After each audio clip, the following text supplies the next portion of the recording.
Friends, Mishra sir 03 YouTube channel में आपका स्वागत है। आपके स्क्रीन के सामने दिखाई दे रही है FCUV 2024 का मेमोरी बेस्ड क्वेश्चंस। यहाँ पर first class unrestricted ventilation 2024 DGMS के एग्जाम में पूछी गई प्रश्न का हम लोग स्टडी करने वाले हैं। फ्रेंड्स, चलिए क्वेश्चन नंबर 1 पढ़ते हैं। As per Atkinson equation air pressure inversely proportional by which of the following factor.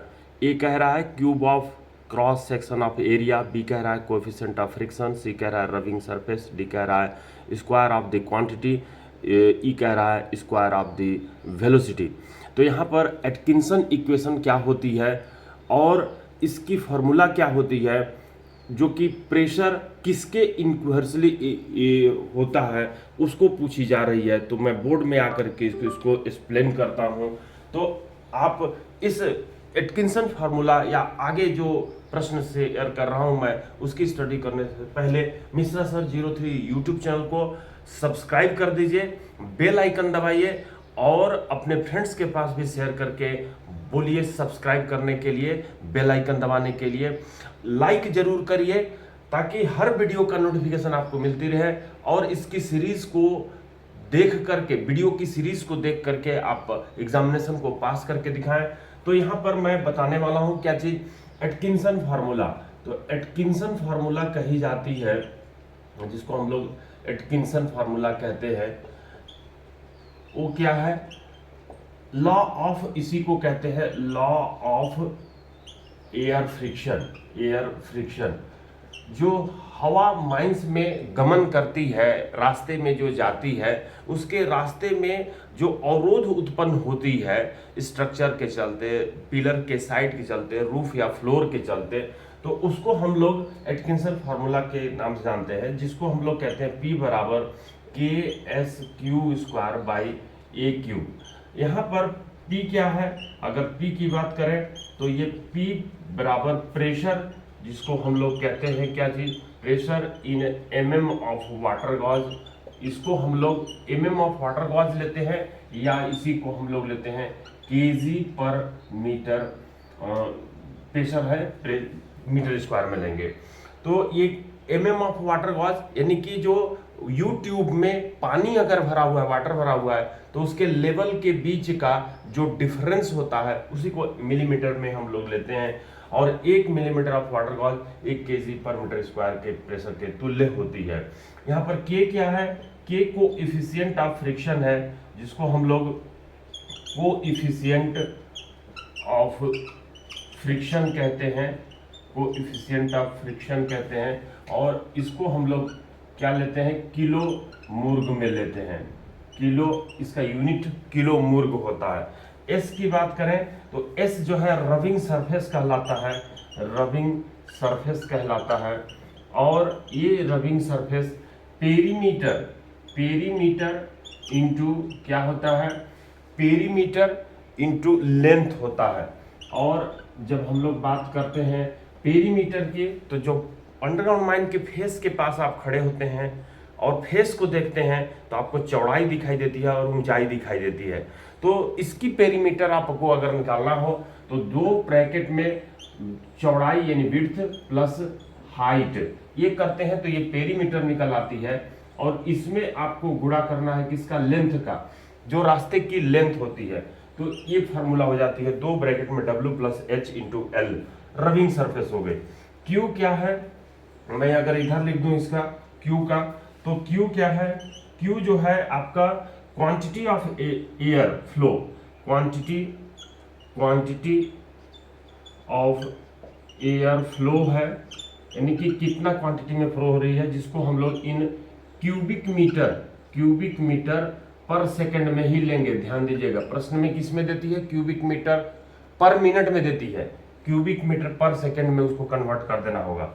और ये जो होती है ये क्या है, cross section area, cross section area of roadway, जहां पर हवा फ्लो होती है, तो इसको हम लोग मीटर स्क्वायर में लेते हैं।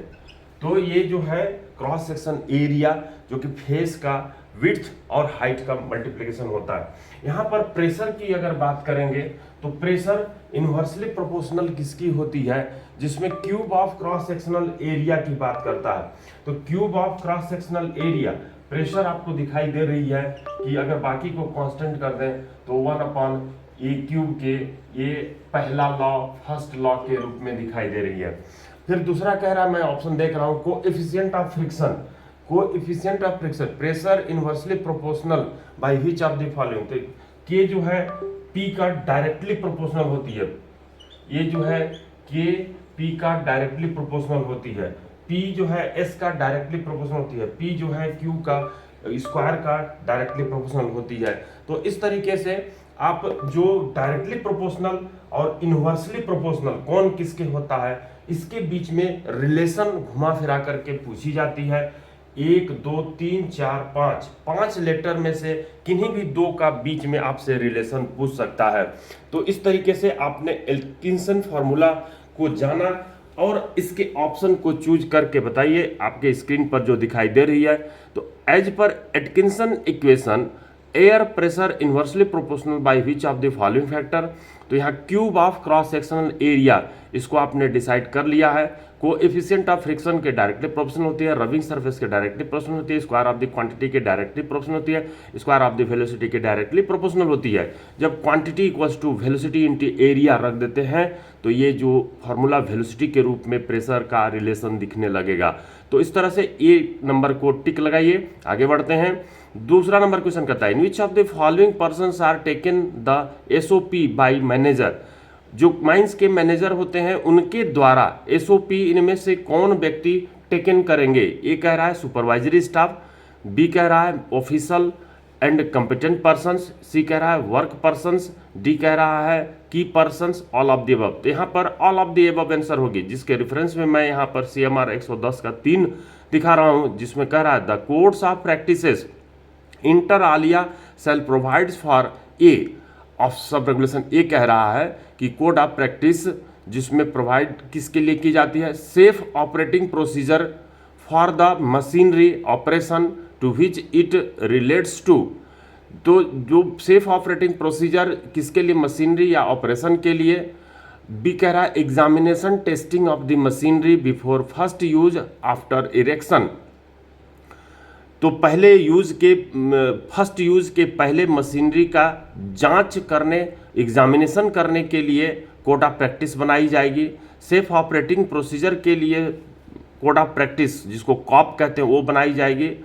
और साथ ही इरेक्शन के बाद, इंस्टॉलेशन के बाद, री इंस्टॉलेशन के बाद, मॉडिफिकेशन और अल्टरेशन, मेंटेनेंस, रिपेयर के बाद भी उसकी एग्जामिनेशन टेस्टिंग के लिए कोड ऑफ प्रैक्टिस तैयार की जाएगी।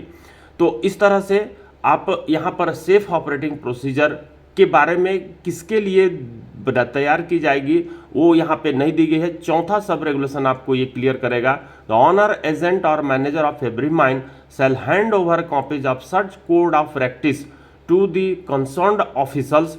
मतलब कि जो संबंधित पदाधिकारी होते हैं एंड पर्सन्स होते हैं उनको हैंड ओवर करते हैं, and ensure effective enforcement of them, और वो भी सुनिश्चित करेंगे कि उसको कड़ाई से पालन की जाए। तो यहाँ पर हैंड ओवर की persons, work person, officers, complete person, supervisory staff सभी को करते हैं। अगले प्रश्न पर आते हैं। ई नंबर को आप 2 नंबर के क्वेश्चन को टिक लगा लिए। आइए अगले प्रश्न में, जिसको हम लोग देख रहे हैं, क्या चीज़ कह रहा है। दूसरा प्रश्न पढ़िए, तीसरा प्रश्न पढ़िए। मैं पेज को बदलता हूं। जो memory based question first class coal unrestricted ventilation की है, क्या है। तीसरा नंबर, नॉर्मल ब्रीदिंग रेट, मतलब जो सांस लेने और छोड़ने का काम किस रेट से होता है एडल्ट पर्सन के लिए, 12 से 20, 20 से 28, 15 से 30, 25 से 30 या नन ऑफ द अबव। तो जो नॉर्मल पर्सन होते हैं, जब आप यहाँ पे एक जो सिम देख रहे हैं साइड में reference, adult vital sign, normal vital sign vary based on your age, यानी ये कैसे, किस पर निर्भर करती है, उम्र पर, बॉडी मास इंडेक्स पर, सेक्स या ओवरऑल हेल्थ पर। तो यहाँ पर टेम्परेचर दी हुई है, कितनी हो रहती है अपनी बॉडी की, कितनी रहती है 97.8 फ़ारेनहाइट, जिसको 99 डिग्री फ़ारेनहाइट कह सकते हैं। उसी को डिग्री सेल्सियस में भी याद रखना है, 36.5 डिग्री सेल्सियस। और ये जो है 37 डिग्री सेंटीग्रेड 1 डिग्री के बीच में टॉलरेट होती है। ब्लड प्रेशर 90-60 mm/Hg या 120-80 mm/Hg, तो इसी के बीच रहती है। पल्स जो है 60 से 100 ब्रीद पर मिनट, 1 मिनट में 60 बार हम लोग पल्स हमारी चलती है। रेस्पिरेटरी रेट 12 से 18 ब्रीद पर मिनट। तो यहाँ पर आंसर ए को आप टिक लगाएंगे। चलिए क्वेश्चन नंबर 4 पर आते हैं। क्या करा, ये mine requires 20 megawatt of cooling.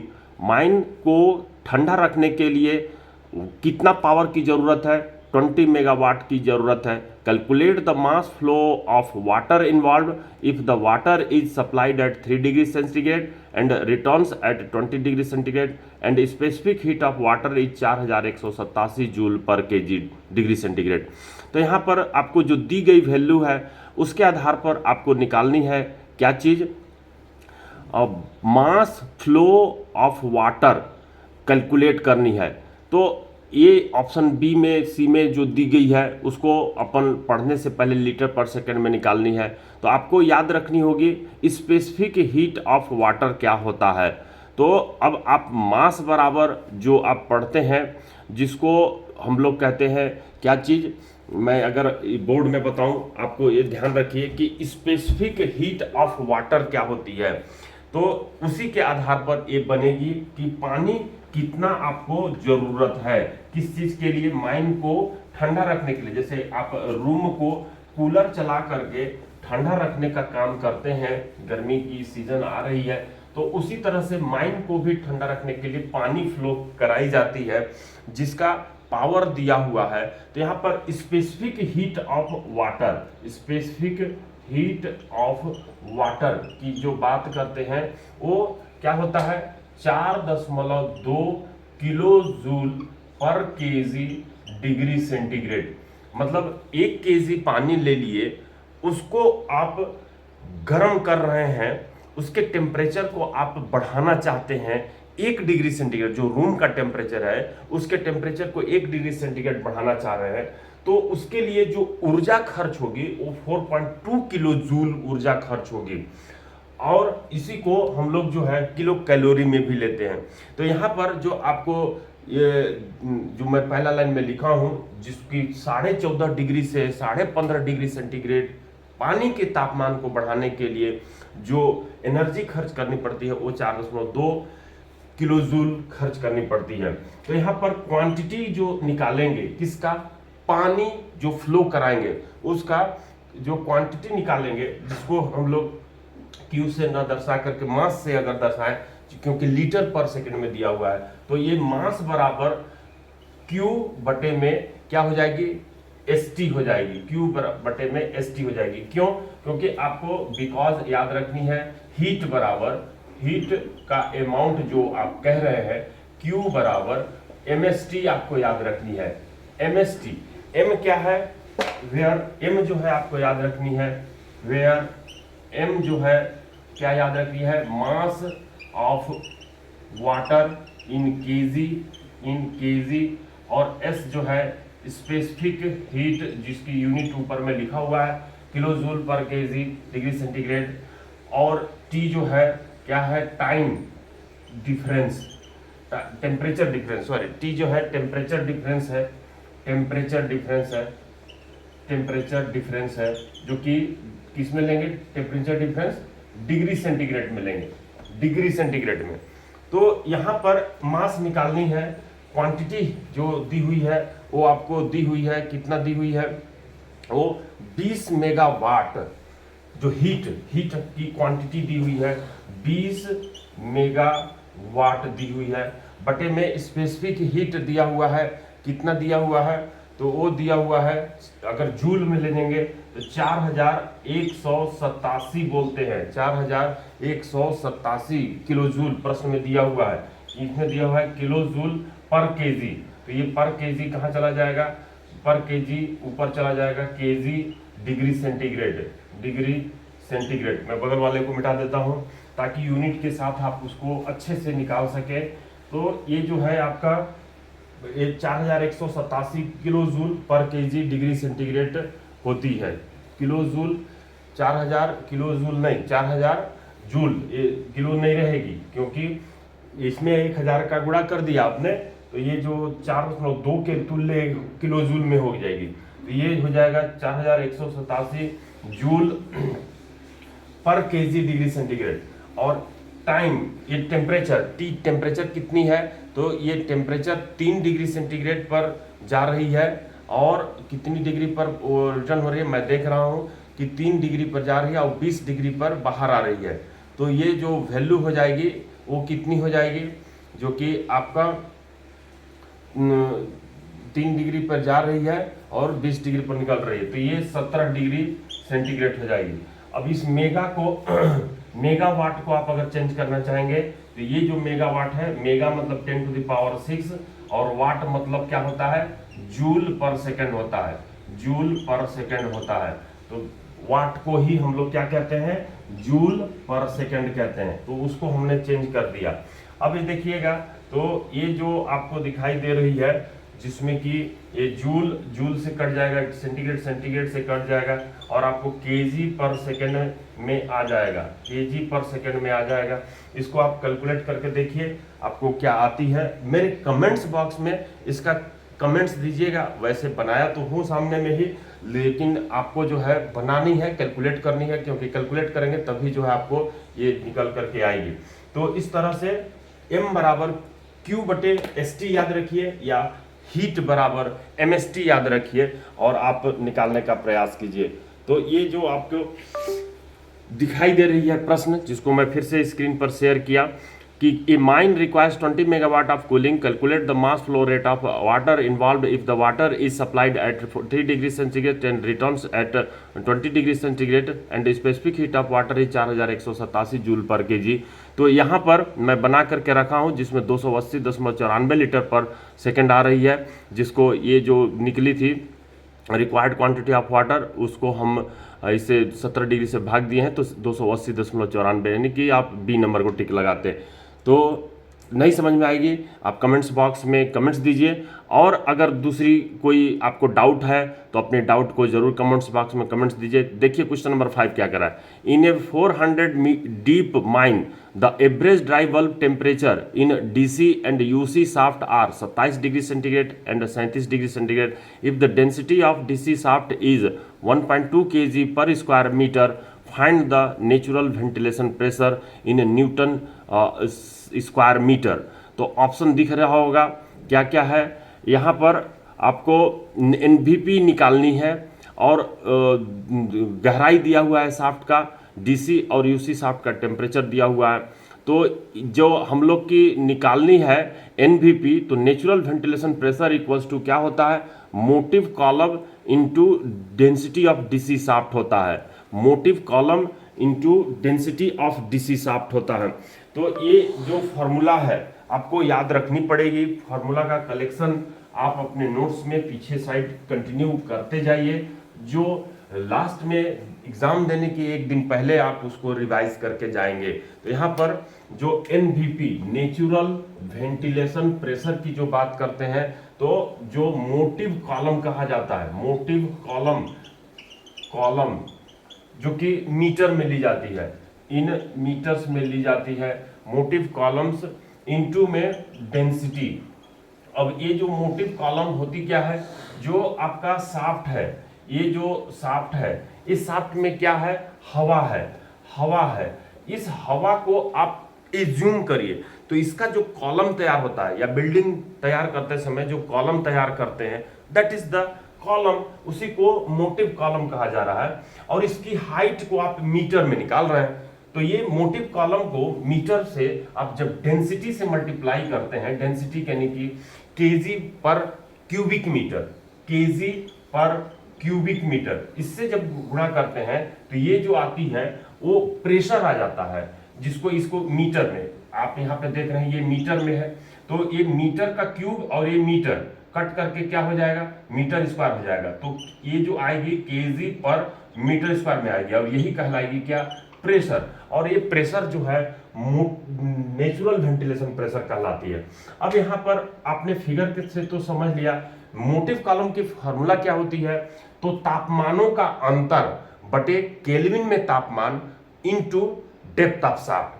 क्या चीज मैं कहा, तापमानों का अंतर, टेम्परेचर डिफरेंस, टेम्परेचर डिफरेंस, ये आप याद रखिए, टेम्परेचर डिफरेंस किसका किसका टेम्परेचर डिफरेंस, यूसी और डीसी शाफ्ट का, अप का शाफ्ट और डाउन का शाफ्ट का। तो temperature difference between UC and DC shaft, between UC and DC UC and DC divided by, यहां पर केल्विन में टेम्परेचर लेंगे, टेम्परेचर इन केल्विन। अब रही बात कि ये टेम्परेचर आपको किसकी लेनी है, ये आपको दिमाग में रखनी पड़ेगी, वो केल्विन में टेम्परेचर, और इसको आप गुणा करते हैं किससे, ये वाला जो है इनटू डेप्थ से गुणा करते हैं, और डेंसिटी से तो आपको गुणा करनी ही पड़ेगी, डेंसिटी से जो आप कहा था वो डेंसिटी से गुणा करनी पड़ेगी। तो यहाँ टेम्परेचर डिफरेंस कितनी दी हुई है प्रश्न में, मैं देख रहा हूं कि प्रश्न में टेम्परेचर डीसी और यूसी 27 और 37 दिया हुआ है, तो 27 और 37 का डिफरेंस कितना आता है, 10 आता है, चाहे वो केल्विन में हो चाहे वो डिग्री सेंटीग्रेड हो। तो यहाँ पर आप जो है डिफरेंस जब देखेंगे तो 10 ही आएगी, और टेम्परेचर इन केल्विन अगर इसको आप केल्विन में भी निकाल लेते तो डिफरेंस 10 ही आएगी।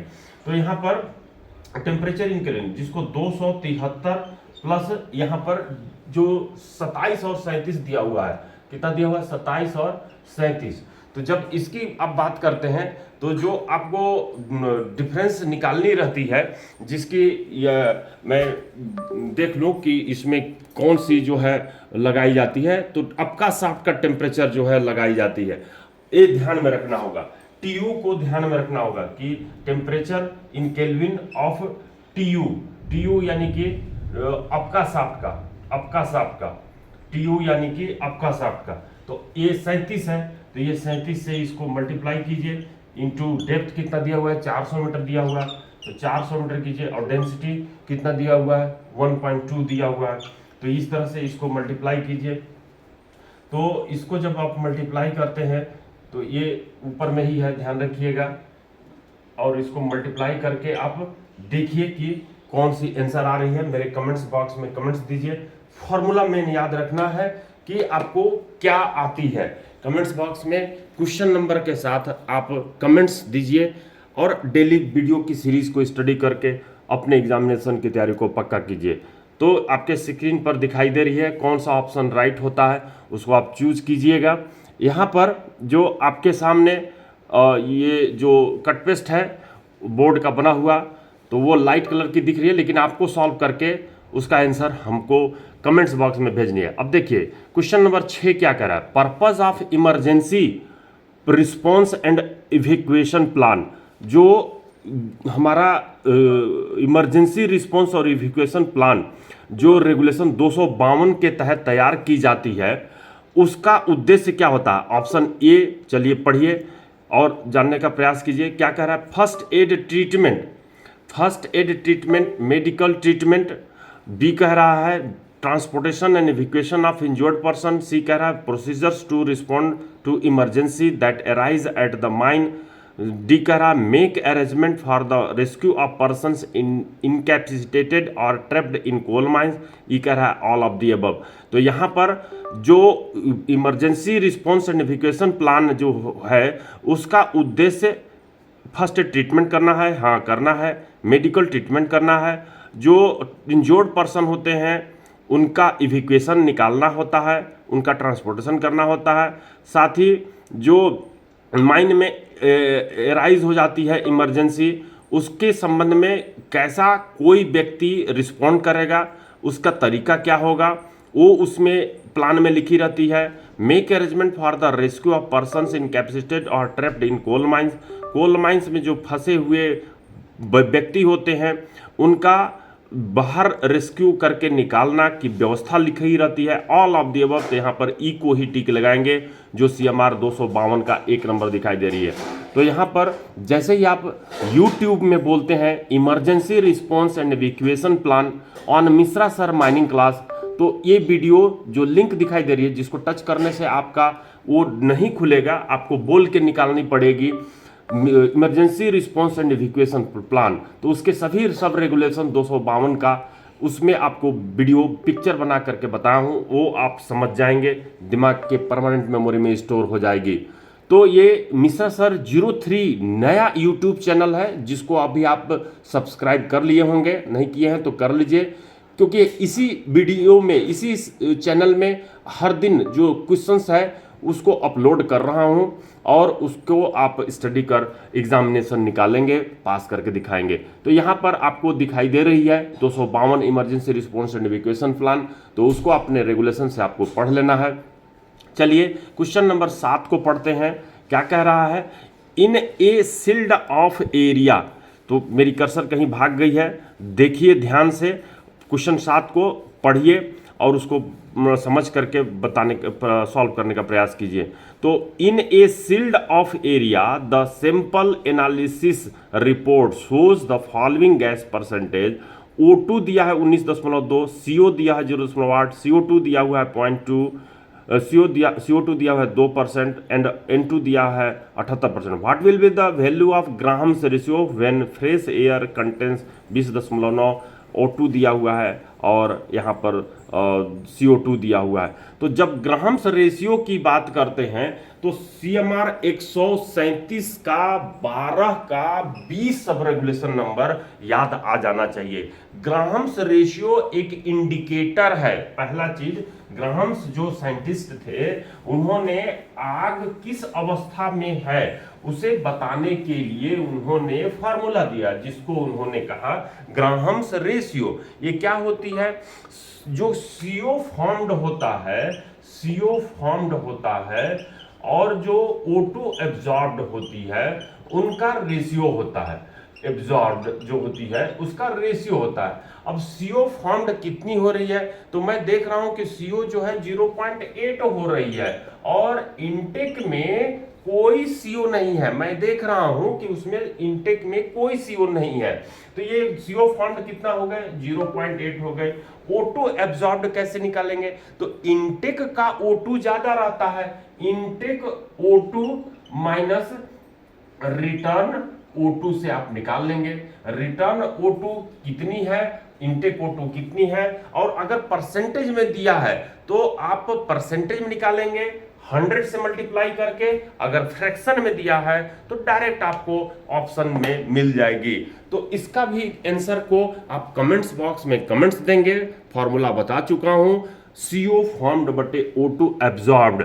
तो यहां पर 137 जो आपका रेफरेंस दिखाई दे रहा है, 137 का 12 का B ग्राहम्स रेशियो। अगर कल की वीडियो में आप जो 7वां क्वेश्चन है कमेंट्स में देते हैं तो मैं इस टैग को हटा करके दिखाऊंगा और या तो फिर बोर्ड में बताऊंगा। आपकी आंसर अगर इससे मैच नहीं होती है तो ये डेसिमल में दिया है, फ्रैक्शन में ऑप्शन में दिया हुआ है।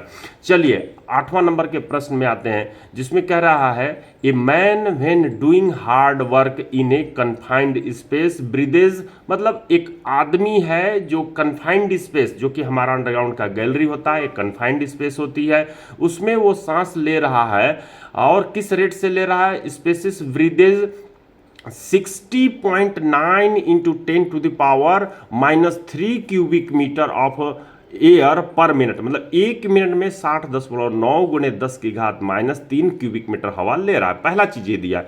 He consumes 2.5 into 10⁻³ cubic metre of oxygen, जिसमें से वो कंज्यूम कर लेता है कितनी हवा, तो 2.5 इंटू 10⁻³ क्यूबिक मीटर हवा। तो वो जो है कंज्यूम करता है ऑक्सीजन को, जो हवा लिया उसमें से उतना को कंज्यूम कर लेगा, and produces 2.4 into 10⁻³ cubic metre of carbon dioxide per minute. तो ये जो कार्बन डाइऑक्साइड जो निकालती है उसकी वैल्यू दी हुई है, calculate the percentage of oxygen in total volume of exhaled air, take O2 इतना लीजिए, C2O2 इतना लीजिए, N2 जो है अदर इनर्ट गैसेस को इतना लीजिए। तो ये रिपीटेड प्रश्न है, FCU भी 2021 का 52 नंबर क्वेश्चन है, रिपीटेड है। तो इसको आप कैसे निकालेंगे? जब कैसे की बात करते हैं तो जो आपने हवा लिया, टोटल जो हवा लिया उसमें से जो 100% होगी, उसमें से आपका जो लंग्स है कितना कंज्यूम करा, जो 2.5 दे रहा है ऑक्सीजन, उसमें से 2.5 कंज्यूम करा इंटू 10⁻³ में। तो वो जो आपको हवा ले रहे हैं उसमें ऑक्सीजन कितनी है, जो कि 20% होती है, 20.9 दिया हुआ है, 20.9% दिया हुआ है। तो जो हवा आप टोटल ले रहे हैं उसमें से ऑक्सीजन कितना क्यूबिक मीटर में है, ऑक्सीजन को निकाल लीजिए। तो ऑक्सीजन निकालने के बाद फिर जो है, जो आपका फेफड़ा खा रहा है, ले रहा है ऑक्सीजन, उसको घटा दीजिए, और वो जो बचा वही आप एग्जॉल करेंगे।